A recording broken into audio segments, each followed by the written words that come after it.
Hi everyone. This online lecture is going to cover the basics of what constitutes whole blood. Then we're going to have a look at the different blood types that exist, and we will then look at blood transfusions, and we will discuss why a certain blood type is referred to as the universal donor and why another is referred to as the universal recipient. So let's look at whole blood.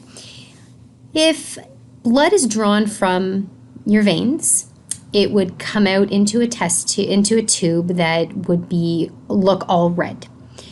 Once it's placed in a centrifuge unit where centrifugal force is applied to that vial, you're going to have the heavier components that will settle to the bottom of the tube and the less heavy or less dense toward the top. So when we look at this vial here, this has gone through a centrifuge unit and has separated the different components that make up whole blood. So all of this is whole blood, whether it's mixed up or separated. But what makes up whole blood? What are the different components? Well, you can see that the majority, or 55% of whole blood, is plasma. And plasma consists primarily, or in large amount, water, but there's solutes dissolved in there. But what's relevant for today's lecture are the presence of antibodies. You can see this very thin layer here and this red layer, and these collectively are referred to as the formed elements. The formed elements consist of all of this red part, which are red blood cells or erythrocytes, and this buffy coat, which it's not explicitly stated on the slide, consists of your platelets or the cells that clot blood, and leukocytes, which are the white blood cells. But what will be relevant today will be the erythrocytes or red blood cells that are a component of the formed elements as part of whole blood. There are different types of blood, different blood types that exist. Somebody is either going to be A blood, B blood in terms of type, AB, or O. But in addition to that, they will either have a positive or negative written after their blood type. So they could be A positive or A negative and so on and so forth. But what makes somebody type A blood? Well, it has to do with the presence of the antigen on the surface of the red blood cell. I've explained in many of my lectures in class and online that you can think of an antigen. Don't mix it up with antibody. Think of an antigen as being almost a cell identity tag. It's like some sort of name tag on the cell that says what it is, whether it's a good cell or a bad cell. There are going to be the presence of antigens. So it really identifies to our body, or to us maybe looking at it under a microscope, what that cell is. So somebody who is type A blood, you can see a red blood cell here.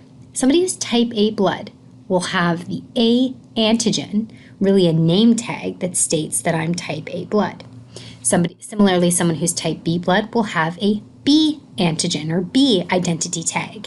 And you can see that for the purpose of explanation that they look different. One of them is square-shaped, one of them is circle-shaped, just for your understanding. If somebody's type AB blood, they have both A antigens and B antigens that are present on the surface of their red blood cells. Somebody who's type O blood, well, there isn't an O antigen. Instead, somebody that does not have type A antigens or B antigens present on the surface of the red blood cell are going to be considered type O blood. Now, the next variable that's important. Our red blood cells are normally, through our body, bathed in plasma. When we separate them, we know it looks like this. Here's the plasma. Here are the erythrocytes as part of our formed elements. But normally this is all mixed up. So hopefully you can envision that our erythrocytes, or red blood cells, are going to be bathed in the plasma. Now remember, I told you that plasma is composed primarily of water, but also has antibodies present within it. Somebody with type A blood will have a particular type of antibody present within their plasma. I want you to think of antibodies as being almost like a soldier that hangs around within the plasma waiting for something to come in that it doesn't recognize as being normal or self.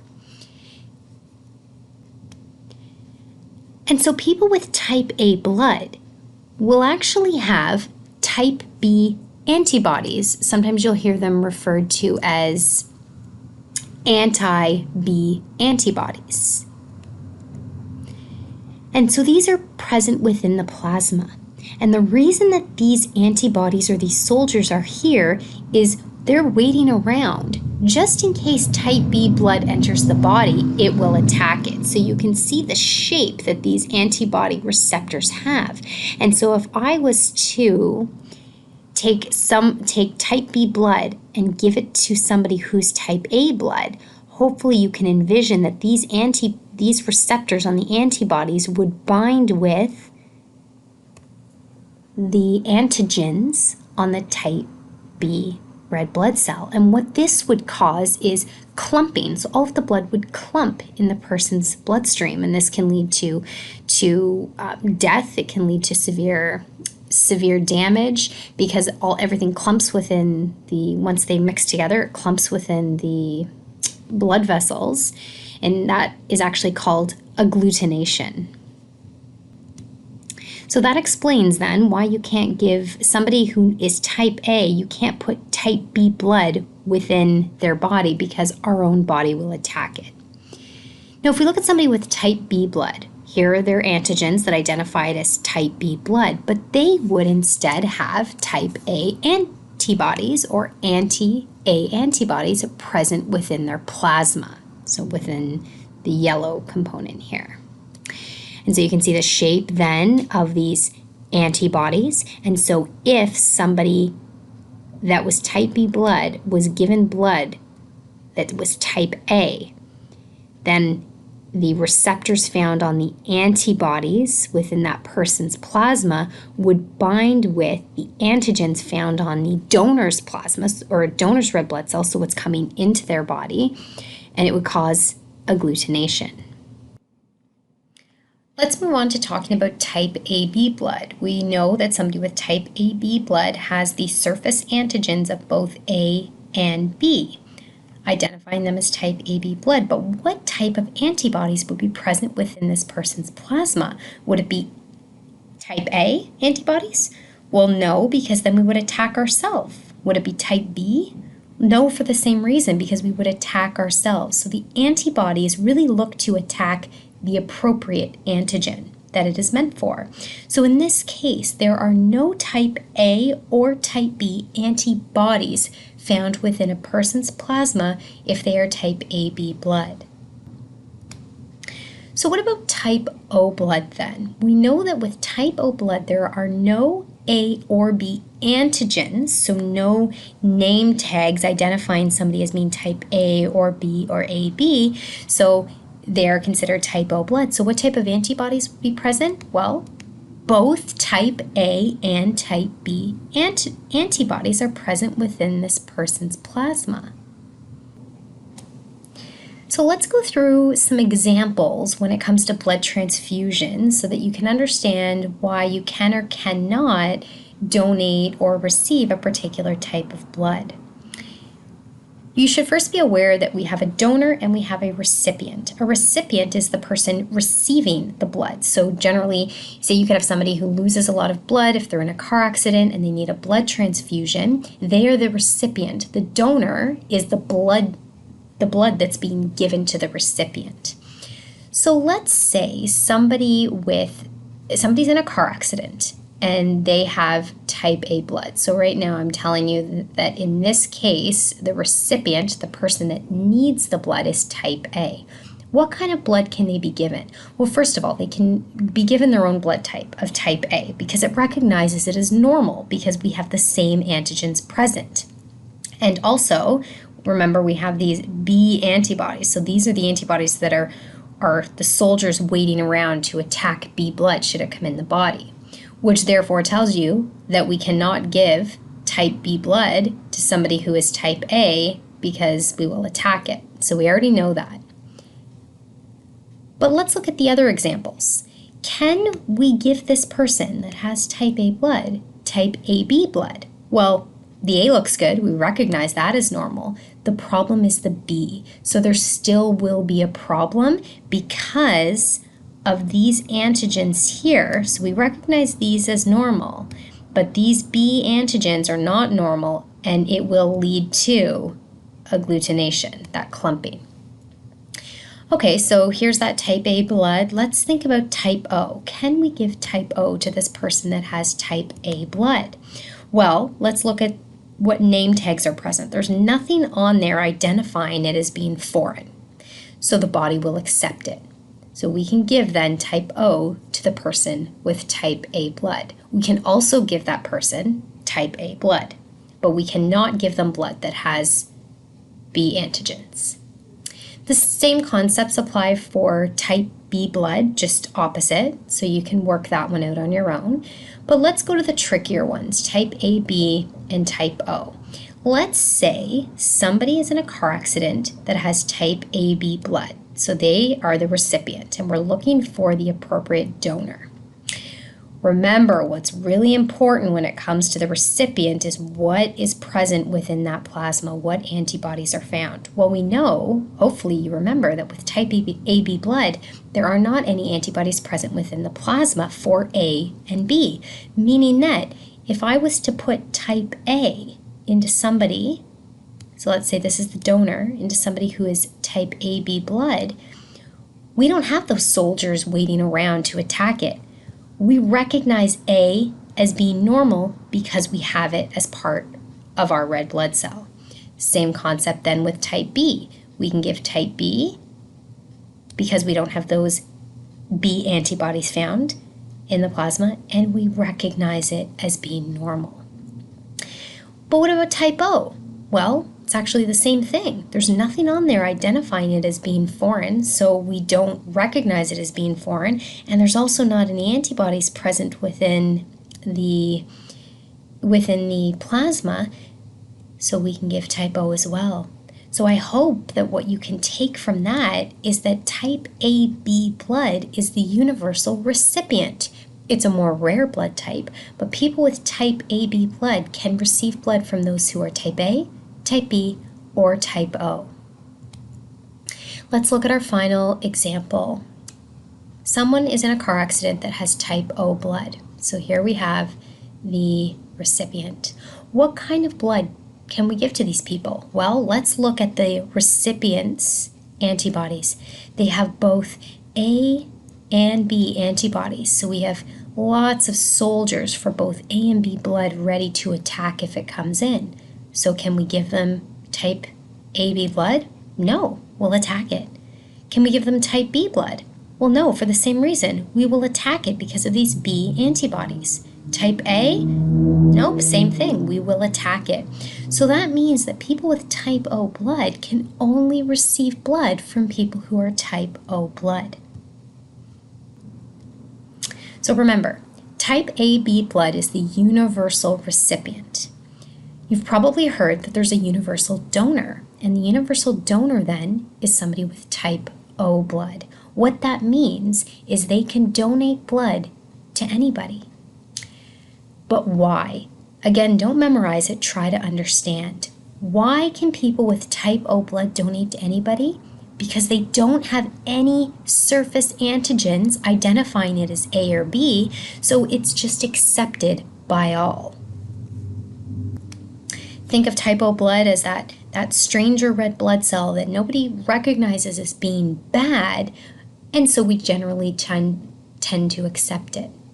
Now, with all this being said, unfortunately, there is a caveat to all of this. There is additional information when it comes to blood typing and transfusions, and we're going to go through that next. But now, right now, at this point, you should hopefully understand the ABO blood typing.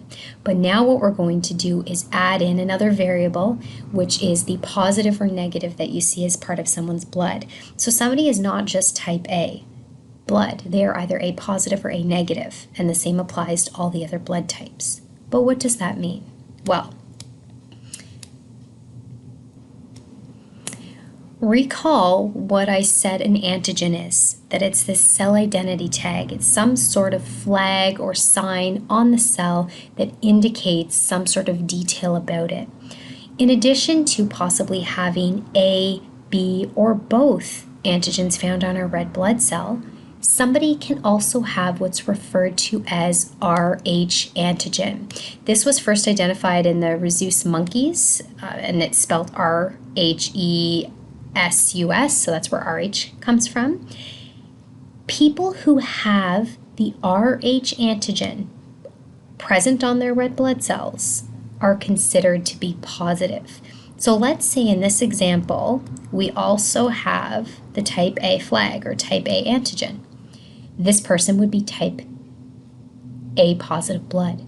Maybe there was also B on here. Then we could say that this person was type AB positive. So you can see the different options that are available. But what about Rh negative? Somebody who is Rh negative just doesn't have that Rh antigen present on the surface of their red blood cell. So they're considered negative. They don't have, and what this should really say is they don't have Rh antigen. So if you have it, you're positive. If you don't have it, you're considered negative. So if this person, let's say there's a cell identity tag on here of an A. Here's the A antigen. There's an A antigen present. There's no Rh antigen. So this person is considered A negative. So remember, negative means that they do not have the Rh antigen present on the surface of their red blood cells. So a little bit more information to give to you. Somebody that is negative for Rh, so whether they're A, B, or O blood type or AB blood type, if they're negative, we know that that means that they don't have the Rh antigen present on the surface of their red blood cell. So there could be the presence of antibodies found within their plasma for Rh. So these are considered Rh antibodies. Why do we have that? Well, if somebody that has positive blood gives blood to somebody who is negative, our body's going to recognize it as foreign. And so we're going to create a situation where agglutination occurs. Remember, it all comes down to what our body recognizes as normal or self versus harmful. And remember that these antigens, all they are tags that we can consider being present on our red blood cells that identify it as being something. So if someone has the Rh antigen, then it means that they are positive for the Rh antigen, so they just have an additional antigen. If they're type A blood, we know that they'll also have a antigen on there showing that they're type A blood. So they're identifying what type of blood they are. So this person would then be A positive. If there was also a B here, they would be type AB positive. Or as another example, let's say there was no A and no B, but there was the Rh antigen present. Did you guess that this would then make them O positive? In this example here, if there's no A, no B, and no Rh antigen present, maybe you would have guessed that this person would then be type O blood. We can look at another example and say that, let's say this red blood cell had the type A antigen present on the surface of the red blood cell, and that was it. This would make them A negative. Let's look at another example. If this person had the type B antigen present, then this would make them B negative because they don't have the negative because they don't have that Rh antigen present. Let's say they had two, both A and B, then it would make them type AB negative. And then of course remember that any antibodies that are present pertaining to blood types within our plasma are there acting as soldiers against whatever that person is not. So if we do not have the Rh antigen present on the surface of our red blood cell, then we don't want it in our body. So all of a sudden, if it enters our body, then that's where our antibodies will attack it. So they will attack that positive blood. So this changes things when it comes to transfusions, because on our previous slide, we talked about how somebody who's type A can donate and receive type A, someone who's type B can donate and receive type B, etc. But positive and negative will change that and complicate it slightly. If somebody is positive blood, it means that it recognizes positive blood. So if it comes in the body, it's okay because it recognizes it. But if I'm negative, if my blood type is negative, if I'm, let's say, A negative, and I need blood, and I'm given A positive blood, my body doesn't want that. It doesn't recognize it as normal because I'm negative. So that's an important distinguishing feature between the different types of blood. An interesting fact that I'd like to point out to you is that if you're type A blood, your body will naturally produce these anti-B antibodies. If you're type B blood, your body will naturally produce the type A or anti-A antibodies, and so on and so forth. But the Rh antibodies that I introduced to you, these guys here, so if somebody is born, let's say, for example, with A negative blood, they don't naturally have the Rh antibodies found within their plasma. When they do is when the blood is introduced into their body. So let's say, for example, this can happen during childbirth, this can happen with mixing of blood, this can happen with blood transfusions. If type positive blood, let's say this is A positive, is given to somebody who is A negative, they can accept that blood the first time. But once they accept it the first time, the body will say, well, that type A blood that I received, that A positive blood, I recognize the A, I didn't recognize the positive, and I don't really like it, and I don't want it to enter my body again. So I'm going to create a defense mechanism and produce antibodies, specifically Rh antibodies, that will be residing now within this person's plasma should that blood come into their body again. So let's say the same person with A negative blood needs a blood transfusion and they're given A positive blood. Well, they've already been exposed to that positive blood in the first transfusion, and so they produced these Rh antibodies. And so if we give it a second time, then agglutination will occur because we have the antibodies present. The summary point here then would be that under the ABO classification, we naturally have in our plasma the antibodies against the opposite blood type. So for example, if you're A blood, you naturally have the anti-B antibodies present within your plasma. But when it comes to the Rh factor, that positive factor that we spoke about, if you are Rh negative, meaning that you do not have the Rh factor on the surface of your red blood cell, then you don't naturally have those antibodies present for Rh in your plasma unless you're exposed to it. So it's sort of like when you're exposed to a virus, there are antigens on that virus when you get sick that your body will produce antibodies for, so that the next time, a couple days later, if you're exposed to that virus again in your household, now you have the antibodies to defend against it. So that's the idea behind the antibodies with our ABO and Rh blood typing. So let's look at a couple of examples and putting all of this together. Let's say somebody is type A negative blood, and we're going to say that this is the donor. Can somebody that is type A negative blood donate to somebody that is AB positive? So this is the recipient. Well, let's break down what we know.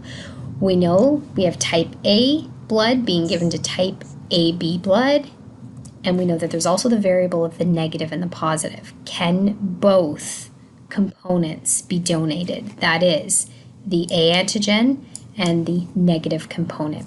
So let's have a look at it visually. Somebody with type A blood is going to have those A antigens present on the surface of their red blood cell. Somebody who is AB, we know, is going to have both A and B. So yes, we can do this transfusion because the recipient has A and it recognizes as A, so it welcomes it. Remember also that somebody that's type AB blood does not have any of those antibodies present within their plasma or those soldiers waiting to attack. Otherwise, it would attack itself. But then there's the other variable, the negative and the positive. Remember that somebody who is negative, all that means is they do not have the Rh antigen or that extra antigen present on the surface of their red blood cell. So there's no Rh antigen present here. Somebody who's positive, though, it means that they have the Rh antigen present. And what's important to understand when it comes to the Rh factor is that if you don't have it, that's a good thing when it comes to being able to donate blood, because if it's not there, the recipient's blood looks at it or body looks at it and says, well, that doesn't look like me, but it doesn't look different. I don't recognize it as being anything bad, so I will accept it. Very similar to the concept of type O blood being the universal donor. So you should be aware then, we know that type O is the universal donor, but so is O negative. And the reason for that is because if we were to change this situation around a little bit and we would say, can we donate somebody that's positive to somebody who's negative? Well, someone who's negative will look at that positive the first time and say, I don't really know what that is, but I'll accept it. But then once it's in the body says, well, that looks different than me. Just in case it comes in my body again, let's produce some antibodies against it. And then the trouble there is that the second time that donation occurs, then our body will attack it because we produce the antibodies. So then the final point to make is, what would be the universal recipient? Well, we talked about type AB being the universal recipient, but is it positive or negative? Well, the answer is positive, and the reason for that is because it recognizes A, so it can accept A, receive A. It recognizes B, so it can receive B, but it also recognizes the positive, so it can receive that as well. So although this is a rare blood type, it is probably the best to have because it can receive any type of blood. That's the end of this lecture. I know it's a lot of information, but if you watch it a couple of times and read through a corresponding textbook, it should help you piece this together so that you can understand it rather than just trying to memorize it. Thanks for listening.